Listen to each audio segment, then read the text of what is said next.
A movie showing the life and times of the young Han Solo has the potential to be a fantastic film. A non-stop rollercoaster of dodgy dealing, brushes with the law, and devil-may-carity. Well, tough, because we've got this movie instead. Han manages to escape from a slave gang, bribes an Imperial officer, and is christened Solo, 'cause he's on his own. Yeah, alright. He later joins an Imperial flight academy, but is thrown out for being insubordinate, and is due to be fed to a prisoner called Chewbacca. And then we have a shower scene. Thought I heard you say you love me. This was presumably supposed to be emotional, instead it just comes across as downright creepy. Because what's the first thing that comes to mind when you think of Star Wars? Oh yeah, it's Han Solo lathering up with Chewbacca in the shower. Solo also speaks Wookiee, like he never did in the original trilogy. And soon Han Solo is taking part in a series of raids, and the movie just descends into one big set piece after another. Characterisation and storylines don't seem to be an issue here. It's just spaceships, explosions, and shoehorning in things like the Kessel Run, for no better reason than because Han Solo mentioned it in the original Star Wars trilogy. The actor playing the young Solo does the best he can, but just seems like somebody trying too hard to appear like the Harrison Ford version.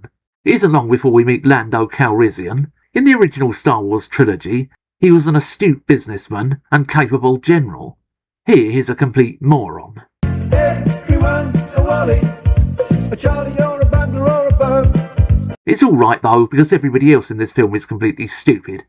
For example, Lando cheats at cards, and it's so obvious he's cheating at cards, in front of a crowd of hardened, experienced gamblers, who either don't notice or don't really give a shit. The writers obviously don't care, because they seem to think they're dealing with an audience of morons as well. And just when you think things have got bad enough, we were introduced to L3. This is the most ridiculous character ever to appear in a Star Wars related movie, and I spent most of this film thinking it was supposed to be a parody. It rants on about robot rights, its voice utterly grates on the nerves, and it's implied that Lando has sex with it. Excuse me a moment.